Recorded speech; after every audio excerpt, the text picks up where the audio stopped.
Welcome back, everyone, to another episode of Sisto Says, powered by Design 2147, a New York City building and code consulting firm in New York City. Today, I have Laurie Hutner from WB Wood, Executive Vice President. Laurie, welcome aboard. Thank you. Glad to be here. Thank you for inviting me. Oh, as always. So, Laurie, you and I are members of BizDevel.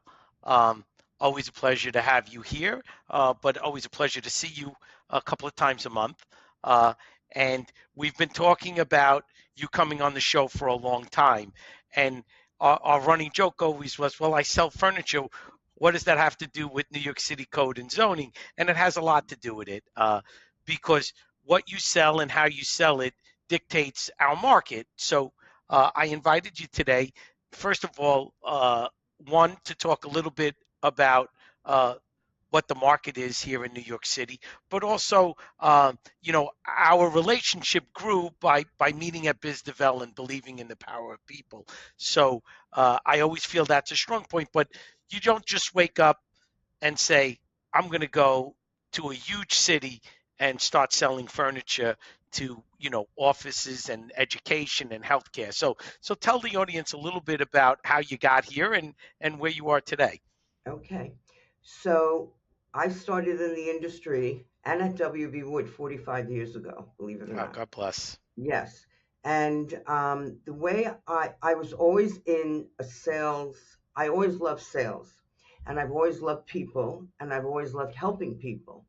And back in the day when I was in high school, during the summer, my father, who was a manufacturer, um, he would ask his suppliers, like in textiles, if they needed any assistance. And Mm, that's what really started getting me into the whole business of communicating and being around people other than my friends, from high school. And I loved it. I went to a year of college.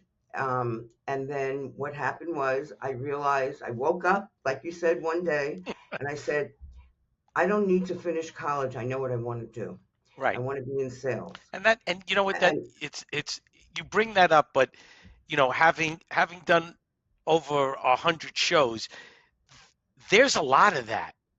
There's a lot of people that have been on the show that have been in our industry for a long time, and something clicked and they just realized this is what they were going to do. It's yeah, amazing. and and what happened was I went to school. I went to GW in Washington Hmm. D.C. and I missed the city. I missed the. It was just too. It was just too isolated for me. Even though it was in Washington D.C., it wasn't New York City, what I Right. was used I'm to. very. My And son went to Catholic University in D.C., yeah, so it is a city. It's not like right. you're in the middle of nowhere, but it's not New York City. So my parents did support my my intention of leaving, and I did so. And then I started in sales, and this was in I was then 19, um, and I was helping sales managers also in the textile business, but I really learned a lot of how to work with people and see how I could influence them in a good way of how to purchase a product that I believed in. So then what happened was I got married very young and I had my daughter. And then when she was 2, I got divorced. And I'm saying, okay, I need to go back into the field. I was living on Long Island, and I'm saying I can't be isolated on Long Island and then not being in the city. So I met a friend who was an interior designer who I knew from my childhood. And she said, Lori, I know of a manufacturer, Knoll at the time, who's looking Yep. for No, salespeople. I remember. No. So, yeah. And so I went for the interview, and they said they weren't hiring anybody without furniture experience. So I used to tease the head of sales years later, saying, big mistake. But anyway, so they said, but I do have a list of dealers that are supporting us, and one of them was WB Wood.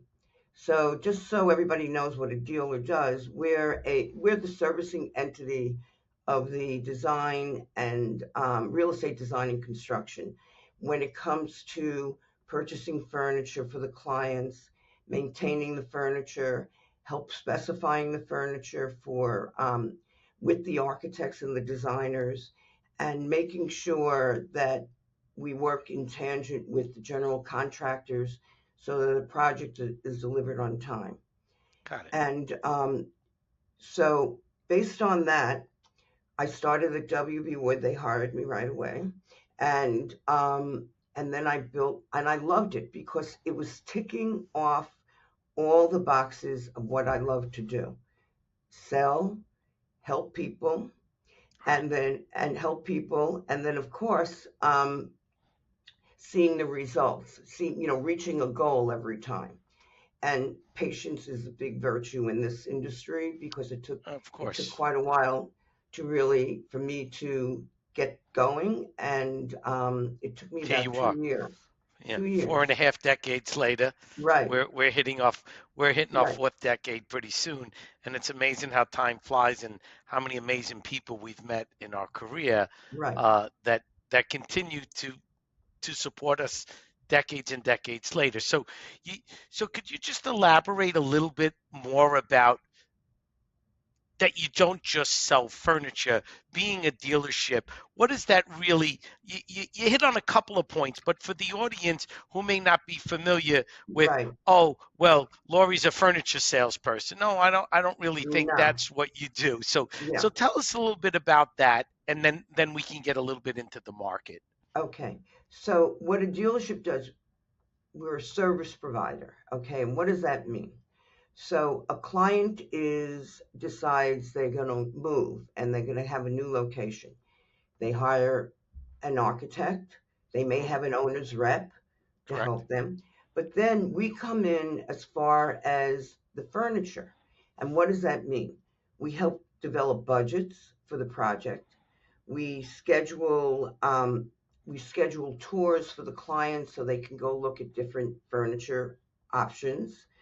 We maintain the budget by keeping cost control of what the client's budget is and what kind of furniture is being selected. There are Correct. times there are times where the design firm selects furniture. However, the client then their budget, something happens with their budget, whether the construction is too high, Hmm. and everybody has to. Or So they change their mind. right, we go into value engineering, and value engineering by keeping the design intent of the whole project, not to interfere with what the client and the designer was submitting to them. So then the other thing that we do, so once the furniture is selected, we then order the furniture for the client. Now the reason why there are dealers in the first place, because manufacturers, we represent our leading manufacturer is Hayworth, and we're a best in class dealer. And in order to reach that goal, we are vetted every year to see that we're meeting the goals of what the Right. Customer title is at. service, just Yeah, everything across the board. exactly. So what happens after that, we also represent like 300 other manufacturers. So we Wow. have a lot to select from and assist the designers in helping design the furniture for the client.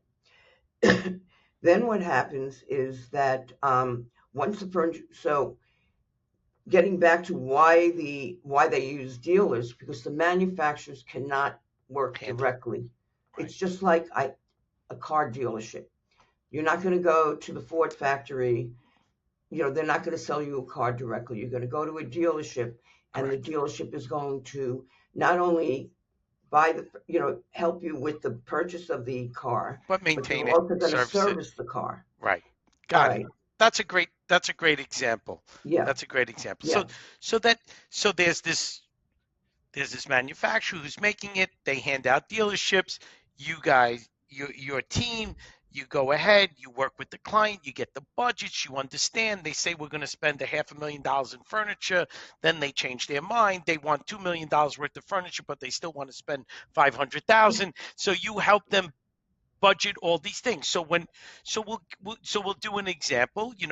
We go into a medical facility like a Northwell, and you walk in, and there's these beautiful lobbies and all this new furniture.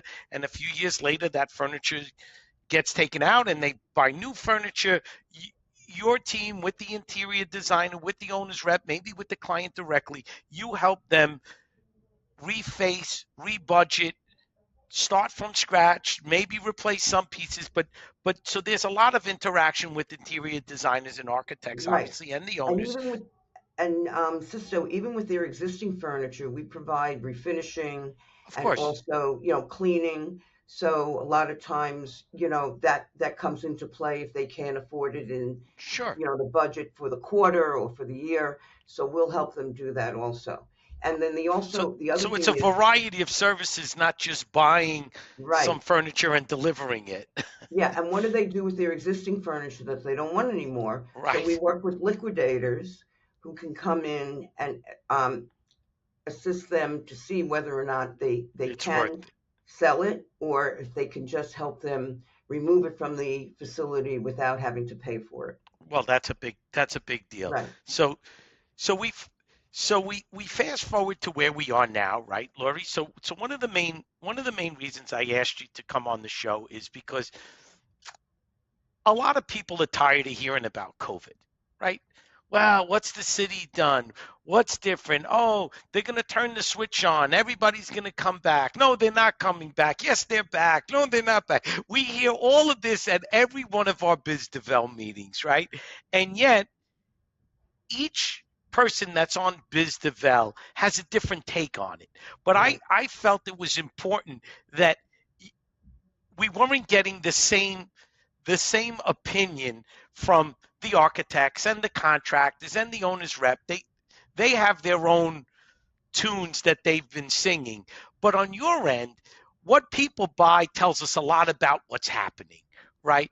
So recently, um, we're hearing from a lot of brokers that the office market is coming back strong, that the A market is very popular right now, which I would assume is awesome for your business because people renting high profile, beautiful spaces, spending big money on furniture is good for your business and it's good for right. my business because they need to file the plans. But that market's always been around. Where is the middle market? And is it true that a lot more people are back in New York City? And also, what have they changed in the furniture world that gives us an indication that they're redesigning spaces quite differently than they did maybe pre-COVID? So it's a Okay. it's a long-winded question, but I think you No, but get the gist it's a of what good I'm looking for. question. Yes. So being in New York City, okay, like you said, it's not only the large corporations and the financial institutions that are moving and acquiring new space. It's also the mid market, which I Right. find, which has happened now the last couple of years, quite so. And what they're doing is, first of all, the landlords themselves, even if they have a building that is, an older building, they have been upgrading their buildings to attract tenants. And Sure. in that, they've been adding amenity spaces. So that's another, on a floor. So that's another avenue for us to work in, to work directly Sure. with the Because you're landlord designing, you're putting the and couches, you're help putting. them. And they usually hire an architect, Mhm. and then but we are tasked to help them with the furniture in just helping them lay out. It's already laid out, but helping them selecting the furniture that would be accommodating the space. And again, on their end, it's all about hospitality and Sure. welcoming the tenants and what's going to keep the tenants in their building as opposed to moving out. So even if they have existing tenants, the tenants will want to see upgrades. They're putting in cafes. If you walk into a lot of buildings now, like on 6th Avenue, you can see that there are all these lounge spaces that that people can hang out in. Right, that And weren't there. also, They weren't there before. right. That's definitely a No, they weren't. It post-COVID was just design. big, long, lobbies, and that you checked in and then you went right up to the elevator. There was no place to sit, Right. One of or the hang. one of the things that I also noticed is that you'll go into some of these offices, and there's offices all over the place, but yet you'll see 15 people in this little amenity cafe space working with a laptop all together. And it seems like it's almost changed that they don't want the privacy, that they want. They want to have the flexibility to work wherever they want to work in an office space. Right, and whether they choose to be in the office or they choose to be at a high top grabbing a cappuccino, as long as they're working, I think that the new model, or something that's changed since COVID, is that more and more of these office buildings and offices that we do fit outs for have these amenity spaces. They want collaborative spaces. The cafe in the offices are a big thing. Yeah, It's a necessity today. It's not something that, it's optional. right. That comes before anything. Well, years ago they And used to have those little ugly pantries with the right, Dwyer with a little unit. I think they table used and to a little call them with that little little, stacking chairs and all yeah, that. Yeah, that little fridge, and we had a little half buttered sink and a coffee pot, and right. that was your amenity space. No. Um, So getting back to what the office is like today, um, in New York City, all the financial institutions say you have to be back 5 days a week. Other offices are saying 3, even 4 days a week. And people, and if you can walk in the streets or you take the subway, you could see the difference of how many people are actually going to work, commuting to right, work versus even like 2 years ago, 3 years sure, ago. I think last year and this year was a big push to get people back in. What no I doubt. never understood is how can you be an associate attorney at a law firm and not go into the office and be around your But your there's so, partners. Laurie, there's so many industries. I think, and I'll speak personally about how I run my business for a minute. Right, Is so I'm in the BD and marketing side of our business. Um, that's not what I did my whole career. My whole career I was really doing code consulting and zoning consulting and pure grunt expediting work, running around the city and getting things done. That was my character. But today, um, we have a lot of people who work for us that are not in New York City, right, and we take advantage of technology. But the one thing I'm old school about is I have a huddle every morning with every one of my teammates, every one of them. There is not one person that gets, because when I used to go to the office back in the day, the first thing I would do is I get there at the crack of dawn before anybody was there, probably just me and my partner.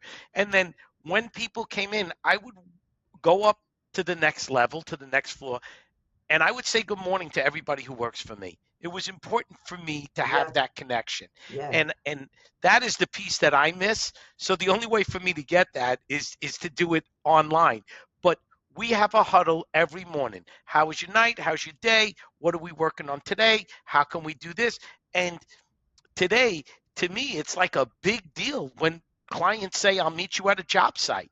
I got a call yeah, today. Gentleman wants to meet me at a job site. I'm like, absolutely. What time do you yeah, want to meet? Can we get coffee? It was like a big deal because in our industry, everybody, especially in our world, the, everybody's just sending you documents via the internet. They're not meeting with you. You're not at a conference table anymore. Today I had a meeting with the new school. We were on the phone with them, for 45 minutes. There was 9 people on it, but there was only a few that were in the group and a few in right. another group that were in an office. Everybody else was remote. So I can see that part of the office world has changed a lot. The piece that always the one piece that I do see in New York City, and I know you could probably vouch for this or give us your opinion, is that the smaller retailer on the street, a lot of storefronts are closed, right? We see a lot of that. And I think some of that was years ago that there was a mom and pop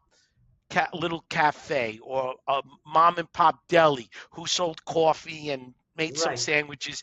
Now that everybody has these amenity spaces, I think a lot less people actually go out and spend money. They just stay in the office more because Yeah. the boss is giving them some free snacks and they're giving them lunch and they may be giving them, Well, they're not giving them everybody's getting coffee. lunch. And, we just moved our offices from Park Avenue South between 18th and 19th, and we're now in Midtown on 5th Avenue between 44th and 45th.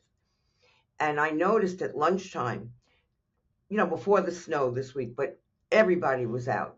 Right. They also need a break. They They want to need a go out. break too, right? And especially one of the days last week was a beautiful day. Oh yeah, it was like Everybody was out. 45. Yep. Everybody was out. You walk on Madison, you walk on Fifth, you walk on Right. Park. It was packed. Everybody wanted to get out of the office. Right, right. And there are in this neighborhood on the side streets, there are small little delis, to actually go and buy a salad or, to make your own salad. They're different things. But back in the office, the thing that the employees most want, they want to be able to collaborate. They want to be able to have heads down at some point. And that's why you see now their phone booths or their huddle rooms that they can Right. take over themselves. But they don't mind being out in the open, and they sit now at what they call benching solutions, which Right. is no more the big cubicles that it was years Right. ago. And there you're sitting one next to the other. But again, that's okay. But then they need private time. Privacy. And there's wellness rooms on the floor. There's a wellness room, which used to be only a mother's room, but there is a Right. wellness room. So it's all about that. Also on the spaces, you notice that there's a lot of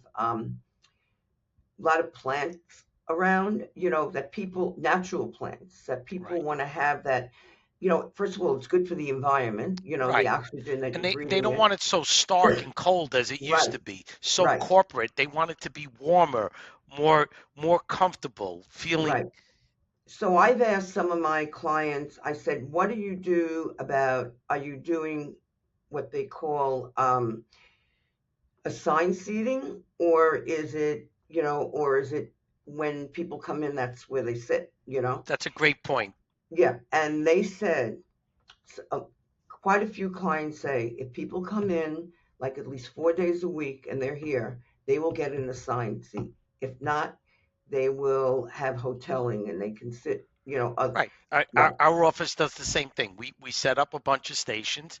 They right, come in, they log into a computer because they're only there maybe two days a week, and right, it's not an assigned seat. And if they feel like sitting next to Mary today, they sit next to Mary. If they right, want to be alone, they sit further down and they have more privacy. So it that is definitely something that's changed. But so we talked a little bit about the office world, and it seems that you've shed a lot of light, and that basically, like I said, making the correlation between what furniture people are buying and how they're setting up their spaces, right? Desks right. and all of that dictates how the corporate world in New York City has changed and where we are today. So, pivoting on that, if we could spend a few minutes to talk about healthcare, because I know for a fact that one of the things that I've been told from some of the providers as well as architects that um, they want the customer, whoever steps into an urgent care or to a hospital, for the lobbies not to feel like they're in a hospital anymore. Right. They They want to want brighten them up. They want them warmer. They want they them want a more. hospitality feeling so that, besides the patient, the caregivers who come with the patients and have to sit around for a long time, Oh there's a yeah, lot of anxiety. So they create environments now that you would feel like more that you're in a nice hotel, right, hotel lobby. And then it gives them the opportunity also to maybe speak to somebody next to them, and not feel as like, oh my gosh, it's not like you're sitting in the ER, right, waiting for somebody. So it's very hospitality driven, but we also have to pay attention to making sure that the the fabrics and the finishes are bacteria proof. So Of that's course. all important. And also the maintenance, because there's a lot of maintenance. A lot of People are traffic. going and coming. It's not the same people every And then, day. And then you have the cleaners who use, very strong cleaners, and making sure that when the cleaners come in, they don't destroy the furniture at the same sure. time. Well, and you make a valid point. Um, I was blessed with two grandsons uh, several months ago, and Yes. they were very premature. And my wife and I sat there during the night for hours, while my daughter-in-law was delivering. And you make a valid point. In the newer hospitals, it feels like you're waiting in a hotel room, a hotel lobby waiting for your room. But then you go to the older hospitals, you feel like, oh my God, this is dreary. This is terrible. Yeah. And so I can see how that. So once again, we tie furniture into new design, the new way of thinking, the new way of doing things. And believe it or not, furniture has a big role in that. Yes. It really does, because they're adapting, and one of the things they're doing is, so do we use chairs or do we use couches? Do we want people to talk to each other? Do we want them to be separated? So Right. And there are types of furniture that are also where you're out in the open, but yet you're covered on three sides, right, and you feel like, okay, I'm in my own zone, and people know not to come over to you, correct. or It's disturb not you. inviting. Right, It seems more right. private. Exactly. And personally, I've been involved in that, in follow up appointments, post surgery, and going to a facility and feeling that, okay, this is good, because now I can be over here and in this area and not feel like I have to be out in the open sitting next to somebody. Correct. Or I can do work while Right. I'm waiting to be taken, and sometimes you can wait an hour or 2 hours. Oh, well, listen, how many times, in my personal life, my dad was sick, and when he was sick, I'd go to the hospital and spend 5, 6 hours with him.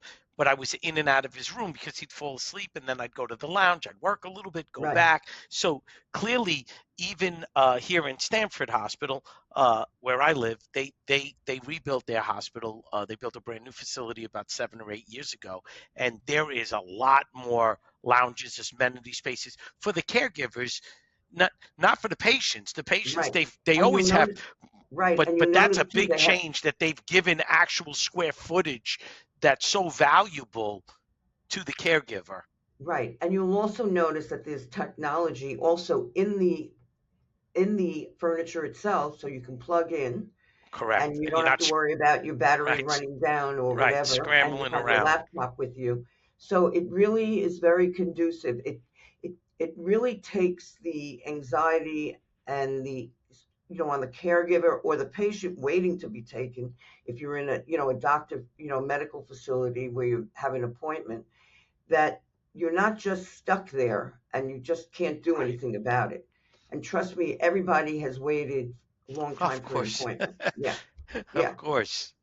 Yeah, So, of course. yeah. So again, it's all about hospitality, and not only and making the patients comfortable, but also the caregivers that are with them. It's That's a really, great and that's that's what furniture does. The lounge pieces, when you walk in, you don't feel like you're walking into a medical facility. right. You feel like you're walking, like you said, into a hotel lobby. And again, but all this is antibacterial, the fabrics that are used, Right. and easy cleanable, to make sure that they're germ free, that they can be cleaned. Exactly. Yeah, Well, and you could, and we could kind of remember. I could remember that uh, when you go back and you think about it, you used to go to a waiting room, and they used to have those plastic chairs with the wood arms all screwed together, and you were like stuck in there, and it was so uninviting. You'd look around and like, oh my God, where am I going to sit? right, Oh, I got to right, save a seat for my mother. She'll be in a few minutes, right, because she was in. So I definitely get that. right. Laurie, this has been great. So towards the end of every episode, um, a good friend of mine who actually I met through BizDevel, and we became really good friends, Andrew Peters. Um, he would always say that he was in the estimating world, and he would say that he always had to look through the windshield and not the rear view mirror, and that's why they made it this big and they made the rear view window this big. Right. The mirror is Very. because we have to kind of forecast where our industry goes, what our business does. So again, it's subjective. What do you think biggest change in New York City the office market and the furniture together? What do you predict for this year? Is it going to be similar with a lot of amenity spaces? Do you think something new might get introduced? What's your gut? I think, yeah, the amenity spaces are definitely going to continue. And then, as far as, depending on the different sector of business, you know, you look at JP Morgan Chase, they just built that beautiful new building, Massive. and they have a magnificent floors of amenity, different amenities for not only for their own employees, but for other companies to come in there and utilize. I'm sure probably clients of theirs, that to come in and use it.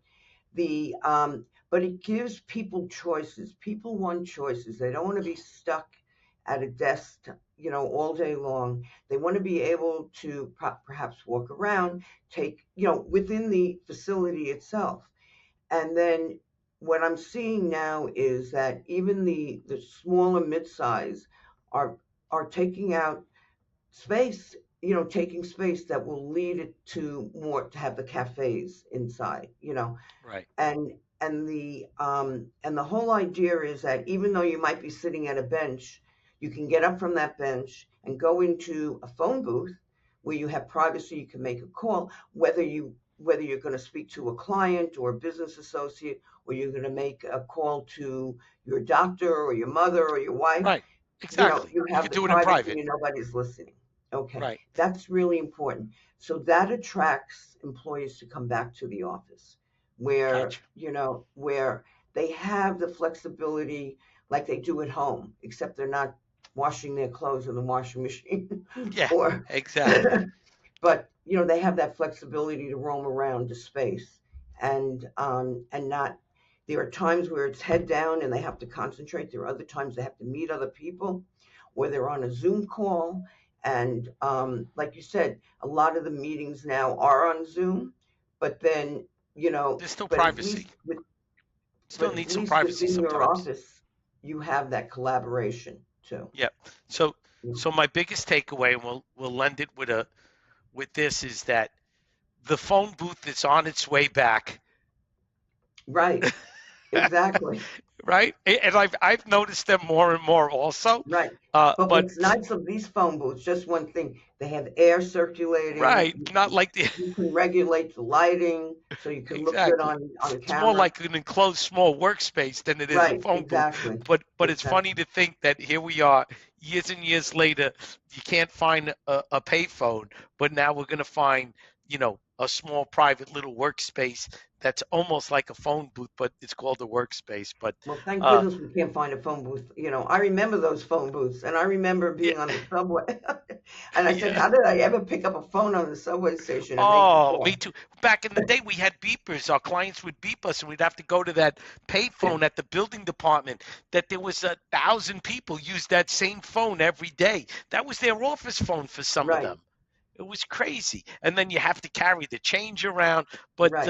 yeah, technology's taken us a long way. But Laurie, first of all, I always thank anyone who comes on the show for taking time out of their busy day to spend 45 minutes with me and my audience to talk about what you do, how we get to predict certain things in the market. And like I said, sometimes you'd never think that furniture and the office world would make a prediction about real estate, but It does. clearly there was a big correlation between Right. what One kind of last furniture thing. you sell and Yeah. how you sell it and who you sell it to that dictates how they're designing spaces. One last statement to make the correlation between real estate and furniture was interesting. When after COVID, people, clients wanted to shrink their offices, but then they wanted amenity spaces. So they couldn't shrink their office because it takes just as much space to Right. put amenity spaces within a Right. facility Because you than it took does to something put out, but you desks. put You know, something right. back. Right. It didn't shrink. It didn't Yeah. shrink, you know. Well, an Yeah. absolute pleasure. Thank you Thank always you. for being my friend at BizDevel. You've always been a great person to speak with, and I appreciate us being members together. Yes. And again, thank you for coming on, Thank you, and Sisto. My stay pleasure. Thank warm. you for having me. Of course, stay warm. Talk Okay. soon. Bye-bye. Okay, Laurie, that was awesome. Um, Yes. so what'll happen next is the guys take this whole thing, they edit it, Right. they clean it up, they make sure the mic is right, the sound is right. Uh, they usually don't clip anything out unless you Mm-hmm. thought you said something you didn't want to say. Because sometimes some people will slip and they'll mention someone, they'll say a competitor by mistake, you Yeah. know. Yeah. So, but we didn't have any of that. So No. really, the next step is we will edit it, and then once it's all done, I'll send you the clips, which are short clips, about 60 seconds. We do two of those. I send you the full video. Um, Right. we then put it on YouTube. We put it on all the podcasts, Spotify, Apple Podcast, all that. And then I'm going to put it on LinkedIn uh, Great. with you. You'll be sponsored on LinkedIn. And then what we do is in about 2 weeks or 3 weeks from now, um, my marketing person takes the whole video and we do a Q&A with you where we get to spotlight you in our newsletter that Oh, goes out to wonderful. about Thank 10,000 you. people. Yeah. So Sisto, so we wonderful. yeah, so we Thank try to do the whole thing. And listen, Laurie, for me, it's always two things. One is someone's going to recognize you and go, "Oh my God, Sisto, how do you know? How do you know Laurie?" Right? And then Right. on the other end, someone's going to say, "Hey, Laurie, how do you know Sisto?" Sisto, right. Right. So that's what this is all about. That's a true BD person. That's right. It's always about us Right. always working together. So Yeah. give me about, I think they'll have it ready next week, and then I'll let you Okay. know when we drop it. I'll send you the links to everything. You get access to everything, and pretty much that's it. Great. Thank you, Sisto. Really good. Awesome. How are you otherwise? Everybody, how are the kiddies, the Everybody's good. babies? My little boys are my children's little boys are now Yeah. almost 7 pounds, so Yeah. they're doing Good. wonderful. They're home. They'll catch up. You'll see. They'll catch Oh up, you yeah, know. they're eating like crazy. And my my daughter got married in October, and she's pregnant also. She's due in June. So Oh, we went wow. from no grandkids to having three by June. So And it's the everybody's best well. feeling in the world. It's the It best thing. is. Grandkids, like, you have fun with them and then you go home when the temperature rises, right? Right. And it's easier. When you want to buy them something, there's no guilt. You're like, okay, of course, here you go. Right? Right, With your right. kids, they're That's always what asking. grandparents are for, Never Exactly. say no. All right, Lori, Okay. I got another Take care. podcast coming up. Thank you so Okay. much, and we'll talk Thank soon. you. I'll see you Okay. next Bye-bye. Tuesday.